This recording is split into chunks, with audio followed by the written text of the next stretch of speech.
Здрава на сите, добре дојдовте на уште едно видео на каналот Татунчо. Денес по трет пат, отприлика како што најавив на секои 2 години, мој драг гостин Пане Андов. Пане, добре дојде. Добро ве најдов, Владко. Секогаш ми е чест да бидам гости на Татунчо канал и да размениме некои интересни тематики и вакво и дисциплини, што би се рекло од спиритуалниот аспект на животот. Честа е моја за тоа што вие сте речиси ексклузивен гостин на позначајните балкански подкасти, а бидејќи сте од Македонија, во Македонија гостувате само на овој канал, барем до сега, и тоа за мене представува особена чест.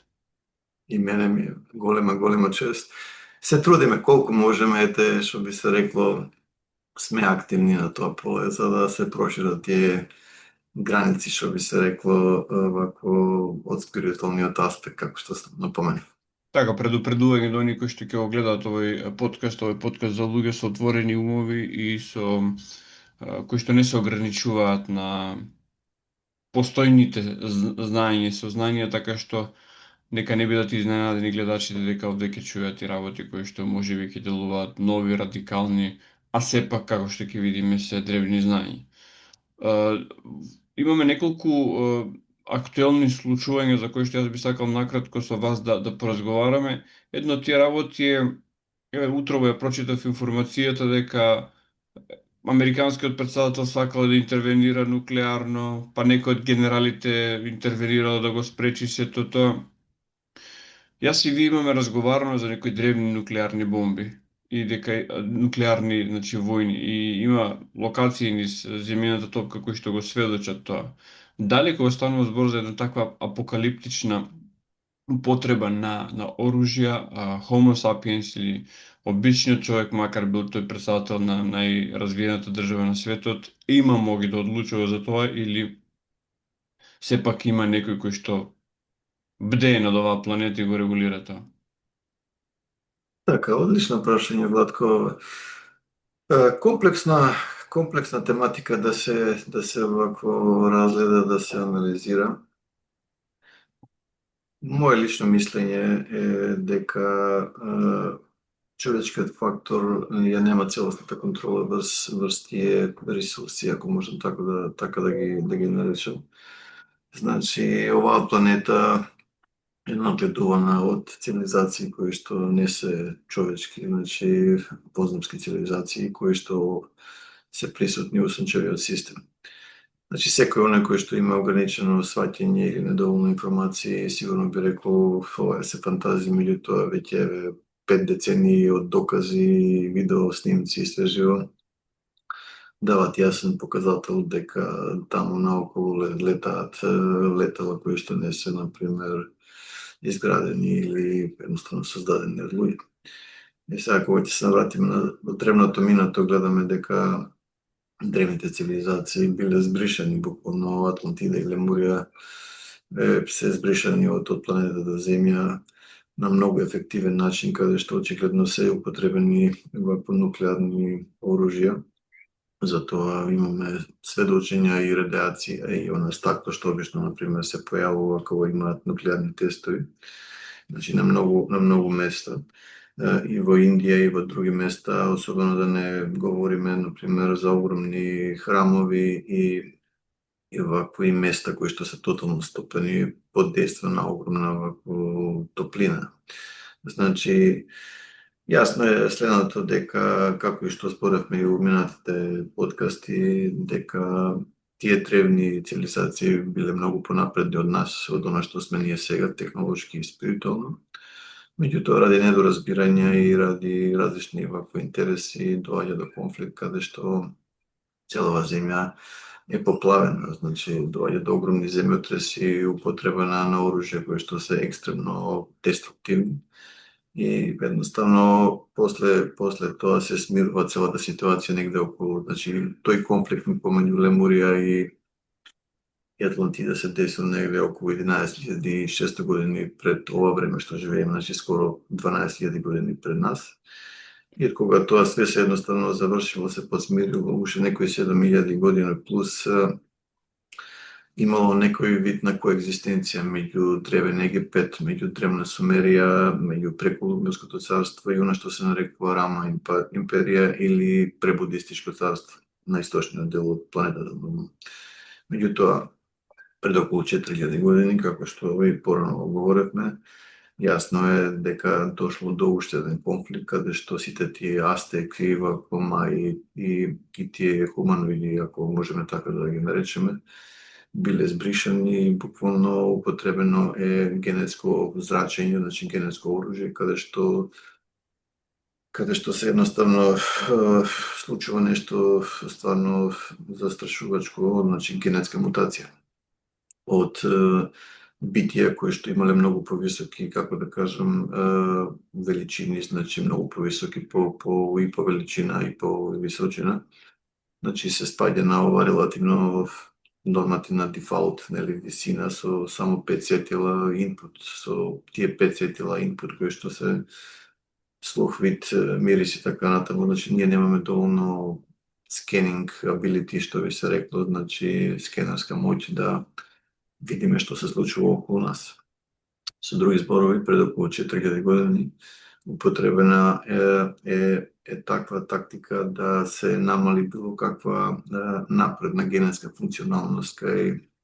живите битија кои што живеат на планетата. Со тоа што доаѓа до намалување драстично на величината на сите оние, да кажеме, вакво животински видови, на хуманоидни видови, на животот кој што бил во океаните и така натаму. И буквално пуштена е таа амнезија, што би се рекло, да нити имаме пристап до нашите минати животи, мината екзистенција, кои сме биле, што сме правиле, од кај сме дошле и што бараме тука и слично. Меѓутоа, јасно е дека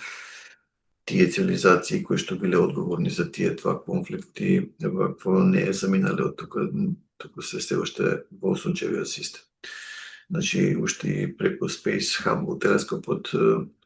има многу докази за објекти, летешки објекти кои што се приметени покрај прстените на Сатурн, и тоа се огромни величини, значи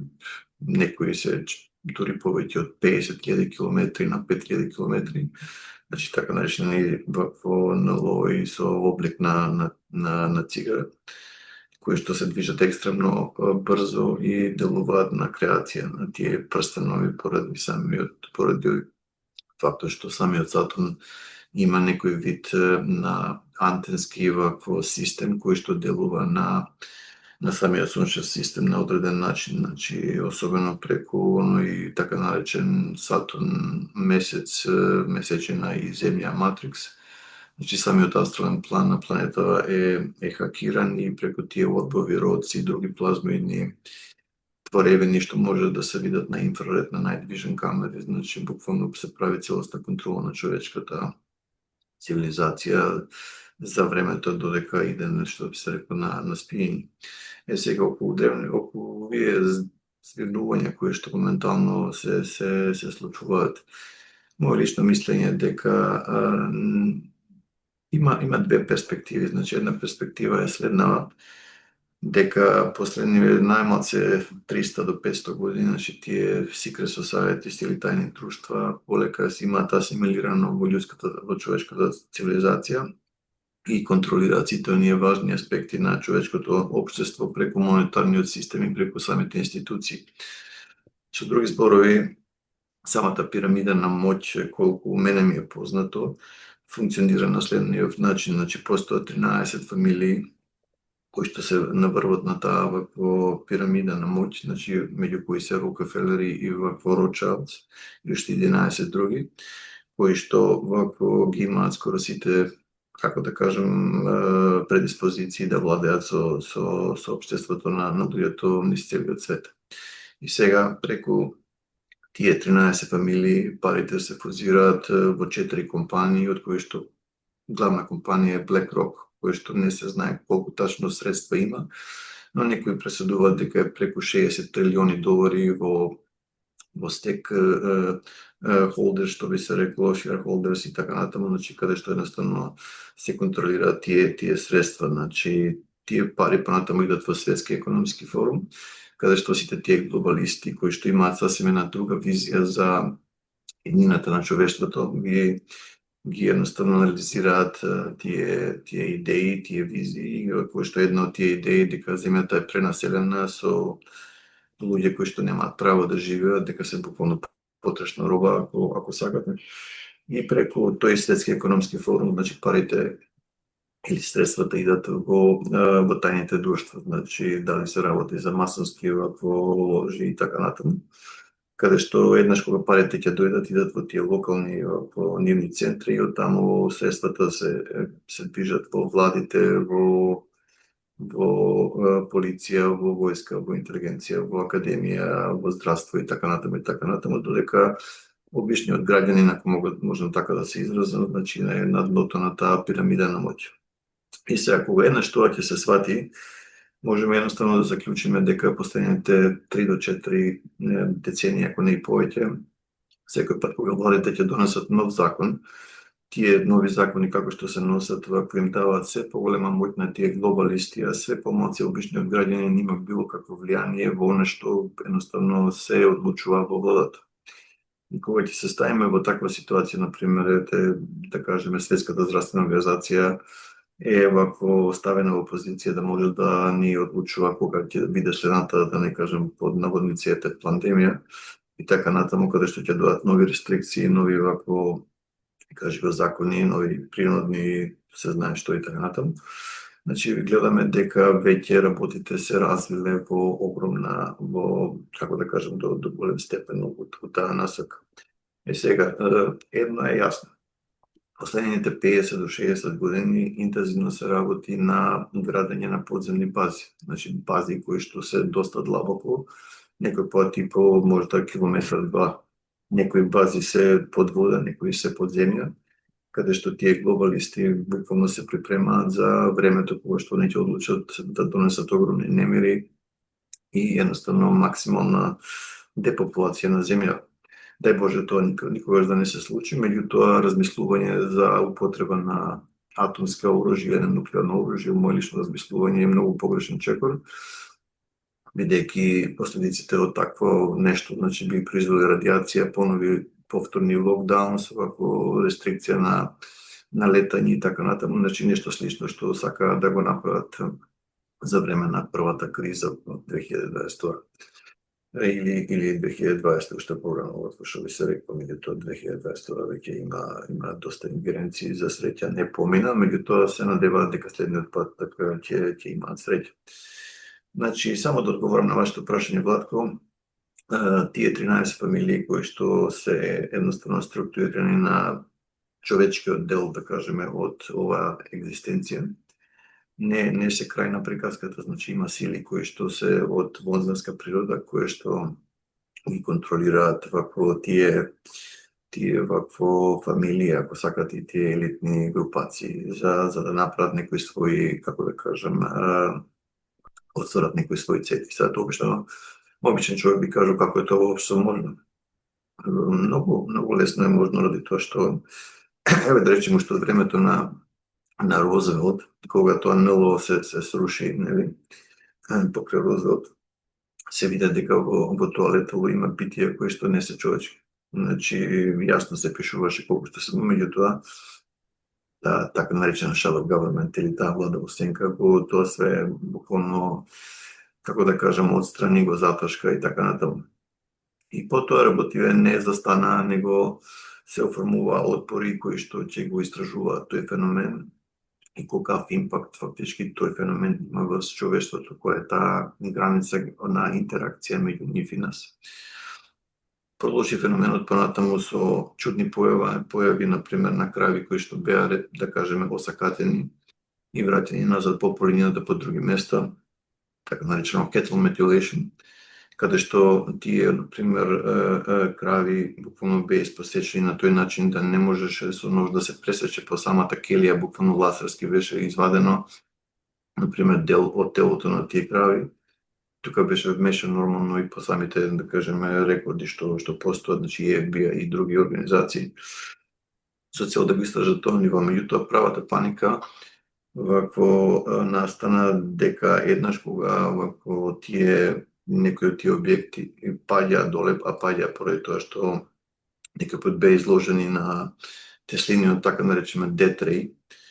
Не само што беа најдени делови од крави, него беа најдени делови од луѓе. Она што е уште по чудно е тоа што некои луѓе кои што беа вакво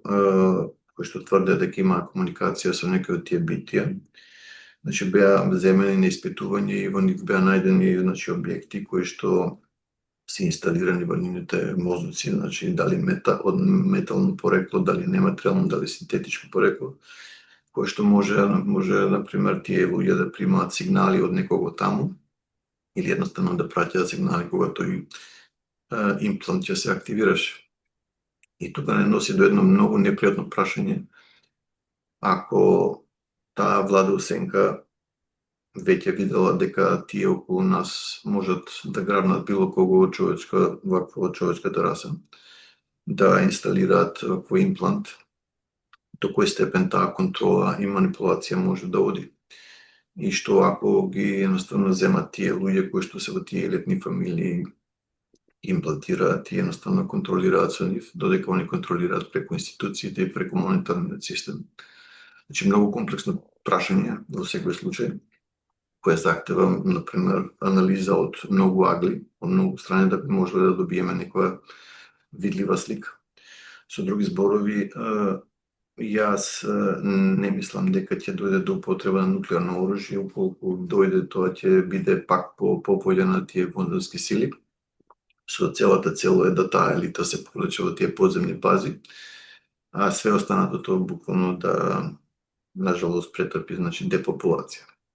Сега, дај Боже да грешам, меѓутоа, како што гледаме, најавуваат кризи со нафта, најавуваат кризи со економијата, значи веќе најавуваат дека ќе се намали самиот авиосообраќај, човек дури ќе се пази колку треба да се става гориво, кога се движиме низ земјата. Значи сето тоа се индикации кои што ни наговестуваат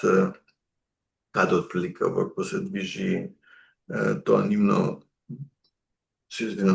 например, тие нивни планови, например, за нашата иднина. Али во секој случај, јас сум позитивен дека нема да дојде до тоа, бидејќи се уште е рано на тој циклус. Сега, процесот на будење исто така почна, значи колку луѓе веќе се пробудија у задниве 4-5 години, тоа е фасцинатно да се каже, и тој број секојдневно расте. Затоа сум ви благодарен и на вас, што ете, мислим, дозволувате да дојдат до луѓето некој друг тип на информации кои што луѓето можат, например, да ги разгледаат, па сами да си решат, например, што резонира со нив, а што не. Так. Меѓутоа, едно е сигурно, вако се води у правец да се воспостави дигитални идентитет, каде што целите банковни сметки ќе бидат контролирани константно и во случај да нешто не се соопаѓа со наративот, што би се рекло на тие глобалисти, како што е сега во Кина уведен social credit score систем, значи конечно може да ти ја замрзнат банковната сметка, значи која што ти е врзана за твој профил, за твоја екзистенција, значи за твои финансии, твој здравствен рекорд и така натаму, што е доста опасно. Ја немам ништо против технологијата е супер, меѓутоа проблем е што имаат сериозна загриженост постои дека се наоѓа во раците на луѓе кои што тоа би лесно го злоупотребили. Така, благодарение на таа технологија, јас и вие имаме можност денеска на огромно растојание да го направиме овој подкаст, така што априори бивање против технологијата е навистина нелогично. Уште едно прашање од голема актуелност. Јас во текот на пандемијата дојдов до едно име кој што се нарекува Даглас Рушков, американски мислам дека е социолог кој што се занимава со феномени како што се новите технологии, такви работи, и кажуваше за еден случај каде што милиардери, ама зборуваме и за милиардери кои што имаат по некоја милиарда, го викнале наводно да одржи некакво предавање, добро плаќале, затоа човекот се согласил. И вика, јас очекував да биде предавање, наместо предавање беше состанок со овие 5-6 луѓе. Вика, заради договорот што ми е потпишан, не смеам да кажам кои се имињата. Но вика не се топ милиардери, значи не се Илон Маск, Гейтс и слични, Мгм. туку се луѓе кои што имаат по некоја милиарда и вели големите милиардери планираат да ја напуштат планетата. Додека овие веројатно за овие се спремаат тие подземни бази за кои што вие спомнавте претходно, а другиве буквално вика планираат и да ја напуштат планетата во догледно време и во тој смисол сакав да ве прашам дали новата мисија Артемис е всушност конечно реализирање на тие планови, конечно ставање во во мотор на конечно заминување од планетата, односно конечно одење кон Марс и колку според вас овие мисии се реални, а колку не одат во правец на оно што многу теоретичари на заговор велат дека е всушност се само добра представа на вештачката интелигенција. Така, што се однесува за последното одење на месец, на месечината и назад, мислам дефинитивно ја би се сложил со таа класа на луѓе дека тука се работи за голема измама, значи употреба на напредна технологија CGI и Artificial Intelligence, која на жалост поради тоа што голем број луѓе се уште спијат, лесно проаѓа. Меѓутоа, едно стана јасно, значи самата радиација во ванилен радиацијските, например, кажи го кајшеви или One Radiation Belt е толку вакво висока што не може со едноставно, како да кажем, класично свемирско летало како што е Аполо или ова што беше сега да се пројде без да афектира, например, да го афектира биолошкото, например, биолошкиот тим внатре во самото летало. Значи,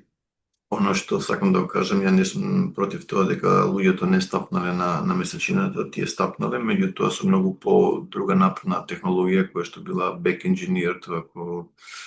од тие crash sites и од други места што ги добиле тие технологии, на кои што се работило со децении. Меѓутоа со класичните овие Аполо и ова, значи тоа е све една полно измама. Затоа ја напишав таа во моја книга на англиски Someone Else is on the Moon, каде што веќе дадов многу докази и истражувања со децении веќе дека апсолутно не држи вода. Меѓутоа, јасно е тоа дека глобалистите имаат намера да се евакуираат од планетата, дали на Марс, дали во некоја, да кажеме, вселенска станица која што би била од огромни пропорции, каде што се би било буквално идеално за тие глобални или глобалисти или елита на елита, ако може така да се нарече, додека сето останато на земјава би било или рециклирано до одреден степен, или она што би останало би било тотално контролирано, значи видеокамери на сите страни, значи мислам, земете у прост пример. Значи дома не им требаат видеокамери. Значи сега во самиот рутер со интернет се успоставени, например, одредени софтвери и сигнали, со тоа што, например, емитираат одредени радиобранови и така натаму, и тие се одбиваат од било што е мобилно во куќата или во станот. И врз база на тие, например, зраци кои што ќе се пуштат и ќе се одбијат од таа мобилна мета, они ствараат преку вештачка интелигенција алгоритми, така да во секој момент знаат дали вие се наоѓате во спалната соба, во дневната соба, во кујна и така натаму. Значи, имаат тотално surveillance, што би се рекло, кој каде е, кој ќе излезете на улица, значи камери се секаде, кога идете на автопат, камери се секаде, кога летате морате да проаѓате повторно, значи константно се мониторира било кој и било каде. Сега, прашање е зашто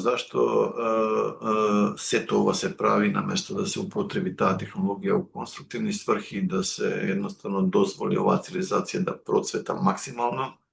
како што тоа било во времето на Лемурија и на Атлантида. Значи, зашто се прави таа супресија, тоа затегање на контрола, на увид во све, значи све да знае, значи само ради еден разлог, оние знаат дека процесот на будење веќе е почнат и не сака да изгуба таа контрола. А единствен начин да се изгуби таа контрола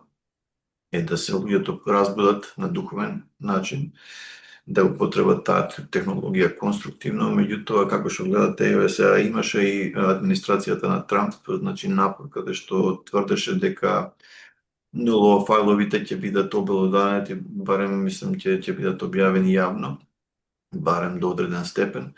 Меѓутоа, нажалост, кога он побара од Пентагон да се тоа вакво дозволи на јавноста да се објават тие файлови поврзани со НЛО и што би се рекло блиски средби од четврти вид вакво на луѓе и вонземјани, сето тоа од нас се заташка. Луѓето кои што беа посредници, значи збориме за научници и други високо стационирани вако кажливо особи, има доста научници кои што ги снема од лицето на земјата. Чак имаше и случаи каде што беа едноставно под чудни околности, значи зачутени што би се рекло, едноставно беа мртви. Значи некој таму од таа страна упорно сака да се прекине било каков увид во тие проекти кои што они ги работат веќе со децении. Значи едно е јасно, значи она што имаме ние во комерцијални сврхи како оружје, како технологија, они имаат најмалце 20 века понапред, што би се рекло. Дали збориме за ласери, дали збориме за wireless вакво технологија, дали збориме за левитација, употреба на звук и така натаму и така натаму. Значи сите тие истражувања кои што тие конспираси теории што би се рекло почнаа со Area 51 или Област 51. Значи и отидоа во многу правци, меѓутоа нажалост официјалните изабраници или официјалните политички партии кои што наводно ја контролираат некоја држава немаат пристап до тие тајни проекти. Со други зборови, низ целата планета функционира едно тајно тело кое што може да се нарече као Deep State или длабока држава, кое што ги контролира вакво тие информации и до кој степен луѓето вакво имаат пристап до тие информации. Така да, само да завршам околу вашето прашање, се сложувам дека вакво, чак и овој на Амазон што беше, значи Безос, значи јасно се изјасни дека ќе употреби големи вакво парични средства на тоа да се направи колонија на Марс или барем некоја вселенска станица што би се рекло, со тоа што вакво само тие кои што се со најголеми привилегии би имале пристап до тие колонии, а сето останато би останало на земјата и они би доаѓале чисто како на одмор, што би се рекло. Со тоа што целата идеја може би не звучи толку лошо, меѓутоа кога ќе почнеме да внесуваме во самиот кадар, значи 15 минутни вакво градови каде што Клаус Шваб уште на времето јасно ќе изгласи дека they will own nothing and they will be happy about it, значи нема да поседуваат ништо и ќе бидат тотално среќни. Значи контекст каде што сето она што ќе не биде потребно, продавница, значи доктор, пошта и така натаму, би било во оквирот на 15 минути до однаму кај што живееме. И секој прелаз на тие 15 километри нема да биде дозволен, со тоа што они не сакаат нити луѓето да поседуваат ни куќи, ни коли, сето тоа што би го поседувале излага како Тесла коли кои што би биле контролирани од таа интернет мрежа. Ако ви вас низок, тој social credit score, вакво нема да имате дозвола ни да земете вакво такво возило, нити да земете кредит, нити да имате вакво пристап до тие нормални човечки вакво, како да кажам, работи кои што ви се потребни за основна екзистенција. И сега рачунете, ако они сакаат да го направат целиот свет да приведе дигитален ID, значи со Central Bank Currency, каде што и плюс рачунете идејата која што не е ништо ново, 15 минутни Smart Cities.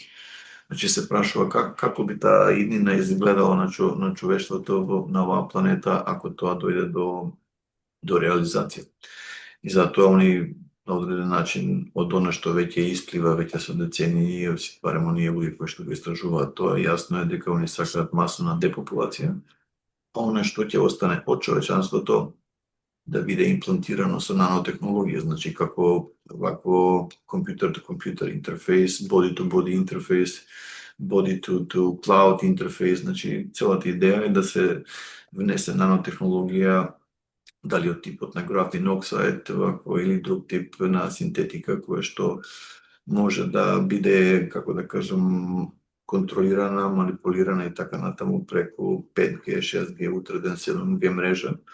каде што не само што, пазимете во пример, значи само ние бежични слушалки кои што се тренд у задње време, скоро секој втор ги има. Една жена од Светскиот економски форум излезе и кажа овој прв бренд кој што се овие бежични слушалки, можеме автоматски преку wireless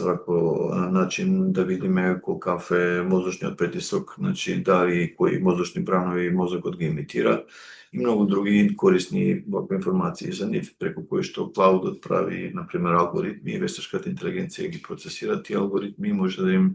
обезбеди квалитетни информации. Меѓутоа, исто жената кажа дека вториот бренд и третиот бренд ќе бидат такви што не само што ќе можат да го мониторираат човечкиот мозок,